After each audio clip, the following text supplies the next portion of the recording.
the reason I've been able to do what I've done is I've left short-term money on the table to have the long-term ownership. You know, it's not super complicated. You know, like in music, like in a lot of things, there's been a lot of times, I mean, I've been offered some really like game-changing, you know, real money to give up things. I mean, I've already been approached to kind of get into that, you know, Shaq, Michael Jackson realm where like people are like, yo, I'll just buy out you.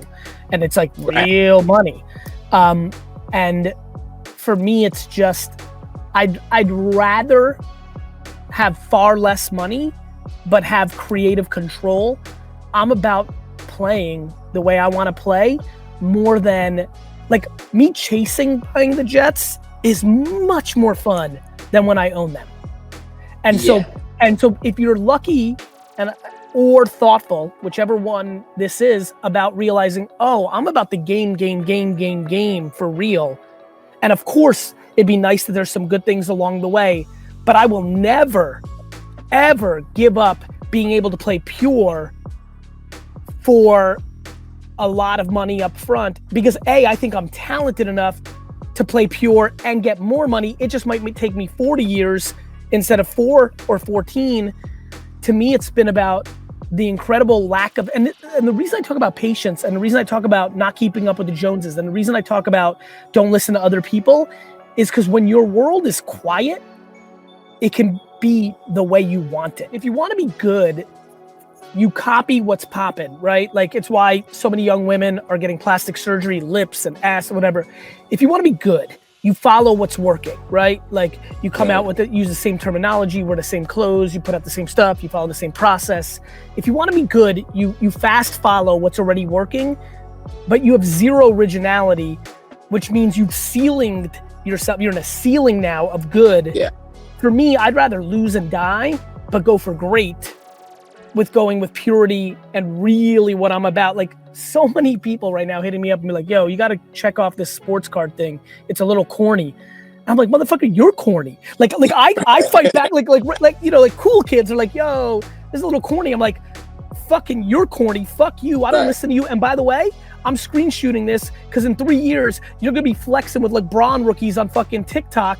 And I'm going to laugh at you because I'm going to send this out to the world. Like, you have to live in your fucking cocoon. Yeah, definitely, man. And I feel like that goes. So honestly, the answer to the question is patience. Patience. Giving up money. Leaving money on the table every year to make more every decade. Would you say that's betting on yourself? I would. I would also say it's happiness. You know, like for me, I just want to be happy. Like bro, the amount of money I've left on the table between my partnership with my dad and my brother, the amount of money I've left on the table out of just kindness, like sometimes writing a check just out of altruism, just want to make that person feel good, knowing I'm going to lose that money. Like, it's just not about the money for me. I'm talented enough to make it. I always was. So of course I'm going to have a different relationship with it than somebody who doesn't know how to make it, who really needs it. So I don't say that lightly, but it's just the truth of my reality, which then stumbled into me realizing, oh, wait a minute, why am I so much happier than all these friends around me that have so much more? Oh, it's because I play for the game and they're playing for the Lambo to show the people because they've got insecurities and they need that Lambo to get the girl or to show the kid that picked on them in 6th grade that look, you know, for me, I'm flexing by being happier than the next person. My big thing is like anybody that makes you feel inferior, my big question to that fuck face is, what about you? Like there is nobody better than me. And I want you to feel that way too. Yeah, that's what, because I have such a big personality. And the reason I do a lot of videos like when I go show houses, but I never show me because of my, like when I look back at the video, I look back at like all my like twitching and like my voice pausing. Nah. And that's like, I like it. I like it. It's unique. I appreciate that. It's true. And you have a good like graspy voice. It's kind of like that sexy dude. But like you got, bro, you are who you are. No, I appreciate that. Unfortunately for you, for some people they can hide it because it's inside, it's in their brain, it's in their stomach, you know, it's their religion, but you didn't know, they don't look the part. Bro, you can't hide it. Yeah. So what the fuck are we doing here? If you can't hide it, own it. put it on a pedestal. And by the way, you got a responsibility, bro. Just like I did. I had such mental happiness. I was like, fuck, I like subconsciously got into the world that Kat wrote the poem about. I'm like, I have to give. Bro, there are little boys and girls right now that have the same thing that you have. They need you. Damn, I didn't even think about it like that. You're so stuck bro. in your own like tunnel vision. Shit. That's right. Yeah. You want to feel real good? Get that first DM from the girl in 4th grade from TikTok that's like, you're my hero, because you look so confident with yours that it made me feel better today. And I walked into school and I told those fucking girls, fuck you. You want to really get high? You know what feels way better than selling a big home for a big commission? Having a fucking child email you and tell you that you made their life better.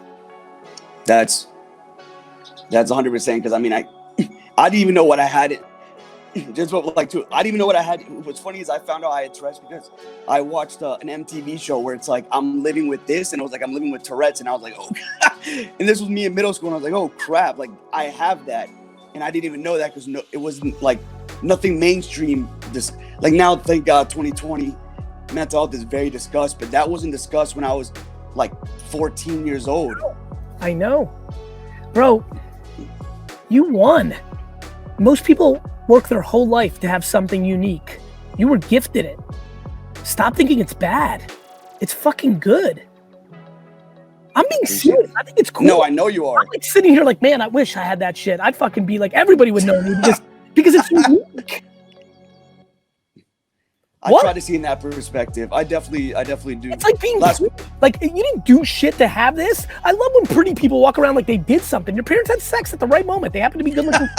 Like, what the fuck did you do? The fuck are you walking around here like you're somebody? You didn't do shit. You fucking got lucky. I gotta be fair. You ate right. You worked out. like you know, I didn't like that word luck because I was just thinking, I'm like, it's not true. A lot of people are born with the right kind of stuff, but like they didn't put in the work.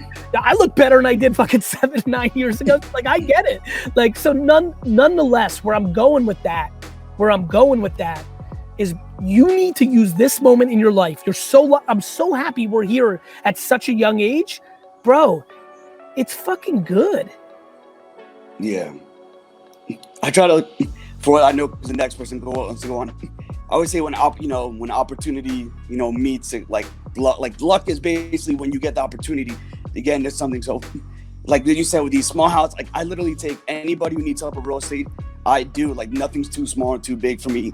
And like I said, I hope anybody watching can know that you could be in a field, like literally I deal with people every day and I don't let it stop me. I'm hungry. So I just hope that everybody is seeing this. I think like everybody, including myself, we all need perspective tweaks all the time. I think that's what I'm good at, perspective tweaks. I think you leave here and say, man, Garyvee might be right. This might be a unique thing that people think is cool. Of course, there'll be a lot of people that are like, nah, but they're gonna be nah anyway. You can't hide and then you show up and like, you're wasting your time by not putting yourself out there. You're trying to hide it. Then they come, fucking half of them are like, nah, I'm out. And now you feel bad twice. Just put it out in front. That's what I do. There's a lot of people that don't want to do business with me. I'm too intense. I'm too hardcore. I have too many different perspectives, but I just put it out in front. This way I never see them in the first place. They know what they're getting into when they have a meeting with me. And the perspective, you see what you're wasting time, Sean. You're trying to hide your fucking thing, but then they show up and they don't feel comfortable with it. And that's why you've got half your customers that you could show a house or two to and you didn't close because they quietly wanted to be polite, and just bounce and go somewhere else because they're thrown off by it. Fuck them. Don't even let them come to you. Don't let them come to you, bro. Damn. Yeah, I can't even, there's no rebuttal. There really is no rebuttal. You're 100% right. That and the fact that you can help 55 kids have a much happier life, that's why you got to put yourself out there. My biggest thing is how do I stand out being me in an oversaturated market? Because by realizing the thing that you're worried about is your fucking strength. What do you mean? You stand out naturally, bro. You're tatted up, young as fuck, and have a twitch. Listen real carefully to me right now. That's your strength, not your vulnerability. Because sometimes I want to take advantage of it, but I guess I don't want to market myself as that. I want to be able to people to see me as I get like that. me as I'm me. not asking you to like be like a circus promoter and be like, come and see the freak shit. Like, I'm not talking that shit. You're gonna stand out naturally.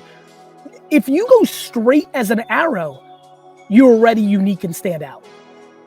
If you go completely robotic to try to fit in and be respected, you're still gonna stand out. That's your strength. So what would you say to what would I say? I would say like, no. I would say to put out good information about the market.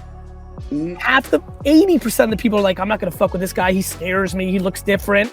20% are gonna fucking love you. Like, I would hire you way quicker than I would hire Jane on the fucking bench ad in her fucking suit. And then build a book of business. You're 28. You're fucking young. Build a book of business with a 20%. They will become word of mouth, and you'll build a business. The punchline of what I'm telling you is, don't overthink your uniqueness and don't underestimate it. It is what it is. You're not gonna change. Bro, I was on the floor at a wine store, more knowledgeable than 99% of the wine people in America. But because I was 22 and I looked 16, half the people in my store, even though I grew up in that store for 8 years, literally would look at me and I would say, can I help you? And be like, yeah, where's the wine person? Like, that's me. They're like, yeah, they would walk out. I mean, that happens. I've had times where like someone who's double my age doesn't know half the knowledge that I know. And like, I'll lose a client because of that.